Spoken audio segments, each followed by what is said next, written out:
Well, welcome to Ask 9, and this is an edition where Becky has off this week, so you're stuck with me, and I'm the novice that's trying to figure out just exactly how do you punch all the buttons and make sure everything does work just fine. But we appreciate you being here. We appreciate you watching. Throughout the series that we're doing, we're answering a lot of questions from people in regards to some of the stuff that we do here at TV9. A little bit of the background. How did we get from point A to point B? All interesting questions, kind of demystifying TV. One of the other things that we really want to do besides demystifying TV is to explain some of the stories that we do, some of the coverage that we do.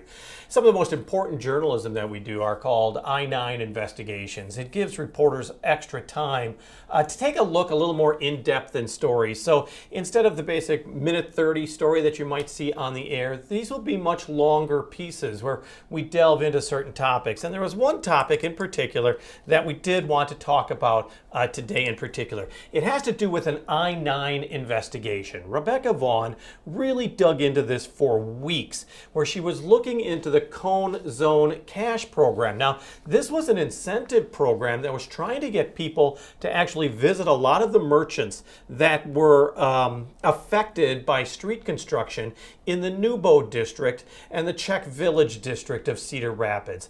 It was a tough time. As you well know, anytime there is street construction and there is a barrier to getting to your business, it can really cost businesses a lot of money. So they developed what was called the Cone Zone Cash program. The real question is, all that money that went into the Cone Zone Cash program, did it actually make it to the merchants? And if it didn't, where is it right now? Well, let's take a look at exactly what Rebecca had found. Rebecca?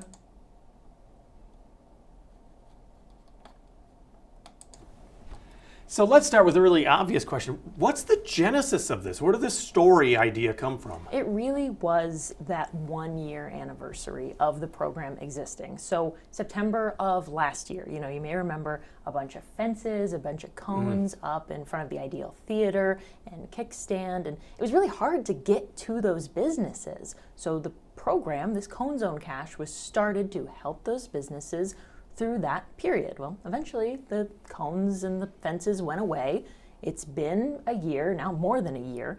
And so we wanted to look back and see how successful was this program. Well, and when it started, it had a real clear message, so to speak, was we really want to help these businesses that are being impacted by street construction. Exactly, and with all those fences, I mean, if you drove through that area, last year, were they open? Yeah. They were. But you look at it, can I get to these businesses? So it was really one of those ways to generate more people to get to those businesses, inspire them to, walk through the construction, not the dangerous construction zones, right, but, go and visit these businesses that are still being opened. And it's a bit of an incentive program. Let's take a look at the story that aired earlier this month, right? Correct, yes.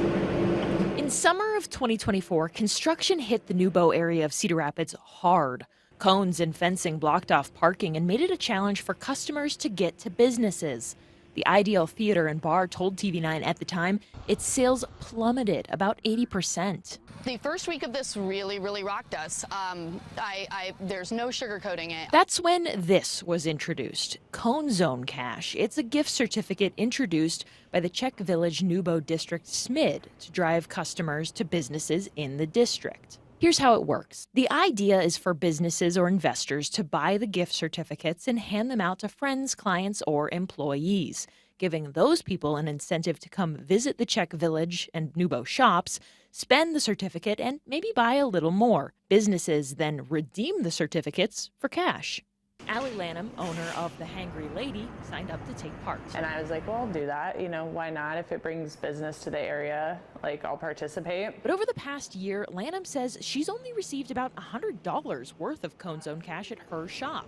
Personally, it didn't make a huge difference, but any incentive, I guess, to get people down here, I'm all right with. And just down the road, the owner of Scribe Stationer said she saw few certificates come through her doors. We did not have very much at all. In fact, I think we had just about $40 worth. Other businesses in the area declined to talk to us about the program, so we wanted to find out where the money was. KCRG filed open record requests for the program's financials. It shows people purchased a little more than $14,000 in Cone Zone cash, the last one in April of this year. But only about $4,800 had been cashed in at just 18 of the 60 participating businesses. That's more than the $5,300 the SMID spent to administer the program. SMID Director Monica Vernon argues that doesn't reflect the actual impact.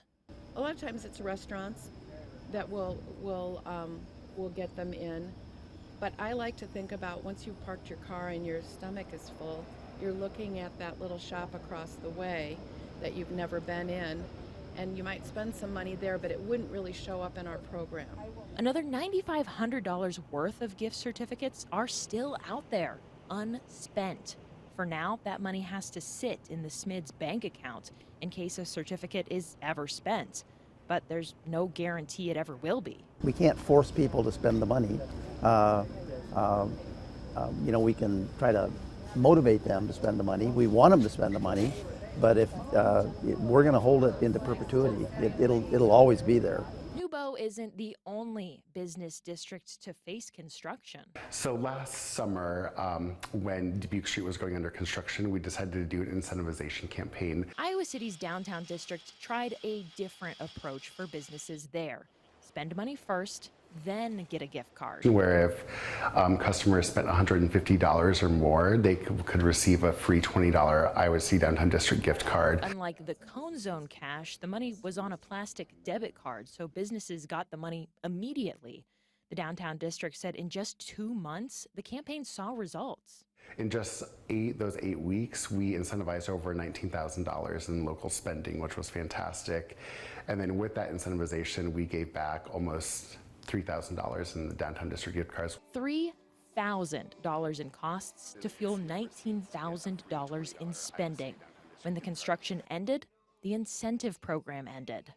Back in the Czech Village Newbo district, the cones are also long gone, but Cone Zone cash lives on, kind of. The SMID is considering changing the name, but keeping the program going for the holiday shopping season. The director argues the program is focused on exposing new people to the area's shops, not just on financial results. People today want experiences. They might not want all their little doodads, or maybe they're not doing sugar as much. But if you have a gift certificate like that, that's an experience. You can grab a friend or a child or a grandchild and head on down to the district and have a fun time.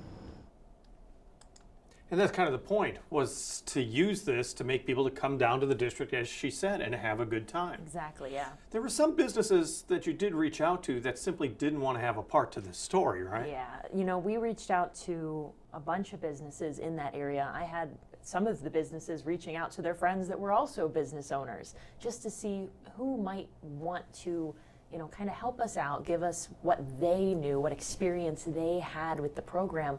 But there were a lot of businesses that were not interested in talking to us. I know I made a phone call to one, and they said, please leave us out of this. And, so then we go and we see what businesses are willing to chat with us. And we really wanted to start with the businesses because it was made to benefit them the most. So when we first started kind of going down this road to try to see how this program was going a year later, you call one business, oh, I got $100.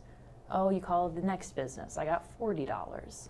They're telling you that their friend who's also a business owner maybe got another $100. Just pennies on what they would have hoped to have seen. And it was one of those things, we knew some of the basic numbers. We knew how much was spent and how much of this Cone Zone cash was purchased when the program first started. And so when people were kind of telling us, maybe we found $500 worth of it while I was chatting with some of these businesses, and a lot of us looked at each other and said, where's the money at? And that was a big thing the business owners were, hopefully you can get some of this information to find out, has the money made its way through that circle? Yeah, and backing up, the program has to be funded, the posters that you saw, even the printed gift certificates, if I can call them that. Where did that money come from? Is that city money? Was that taxpayer money? It's taxpayer money to get that, and it's taxpayer money through that SMID. So that's the property owners, paying into that tax. They agreed to do that to get that program started up. So, that money, again, to start up the program, more was spent there than what made its way through the system to get back to the businesses. Well, and there's two other parts of this story that I wanted to get to. One was, where's the money now? And the other thing is, as you heard, is the idea that this program isn't over. The construction may be over in that area, but the idea of continuing into the holidays. So let's talk about that for a moment. Continuing into the holidays, how? So as of right now, what we know is the Cone Zone Cash program is still called Cone Zone Cash. And as we know, we were setting up interviews, it came up that they want to change the name of Cone Zone Cash to make it something a little bit more permanent. Again, the fences are gone, but it's still called Cone Zone Cash. So they're talking about changing the name of it. We haven't heard what it would be just yet, but promoting it more for the holiday shopping season. She was chatting about having it in a stocking, giving it as a gift so people can go and, when they go out to have dinner in the Czech Village area, I have my gift certificate, I can use that. So kind of promoting it for the holiday shopping season and then some, because, you kind of hinted at the money's got to stay in this account. It cannot go somewhere. So that program has to continue on, and that money has to stay in this account. So if 2 years down the line you find a Cone Zone Cash certificate in your backpack, the money will be there to fund that. So let's talk about that. I mean, if you lose this gift certificate, if you throw it out because you're thinking Cone Zone construction's done, right, you may just think, oh, I missed the boat here, I'm going to throw it out. You're out of luck then. If you throw out your certificate, you're out of luck. They don't expire. And then that's another Perpetuity. reason. Exactly. So in 5 years, I could still use it. Correct. That's So important to remember. It is, because how many times you put something in your backpack or your purse and it falls to the bottom, it gets a little wrinkled and faded. Kitchen drawer. Exactly. Somewhere there. And you kind of look in and it's like, oh, I just have some, you hate to say garbage in the bottom of your bag, but you don't look at it as a gift certificate. But someday you might pull it out and say, I got $20 that I can spend in the Czech Village. That money will be in that account. It has to be in that account, no matter how long it lasts. Let's talk about another part that was interesting in your story, is that you did use Iowa City as an example of a similar program that was very different. It was, yes. Tell me more about that. So the Iowa City program, and we chatted about Major it construction project there as well. Exactly, definitely. And they used those plastic debit cards. So the money really did go from the people who were spending, trying to purchase something, directly to the business owner. Again, we saw that animation in the package of the loop that the Cone Zone Cash has to go through. In Iowa City, that loop was not a loop. It was here's my card, you take it, you get the money. So that was a big part of it. Much simpler. But also the fact that you didn't have to buy the card first. You got the card as a reward for spending money first. So the transaction was first. Correct. So you would go in and spend, an X amount of dollars, and as a reward, as a thank you for going through the construction zone, you got this gift card. And so it was very successful for Iowa City in the way they operated their program. Their construction is completed as well. Correct. Is the card there still being used? So the gift card does still exist. Sure. It's operated as a way that you could buy any gift card. So you can still get a gift card for those stores. But the program specifically of spend this much money, get a gift card, that is done because the construction is done.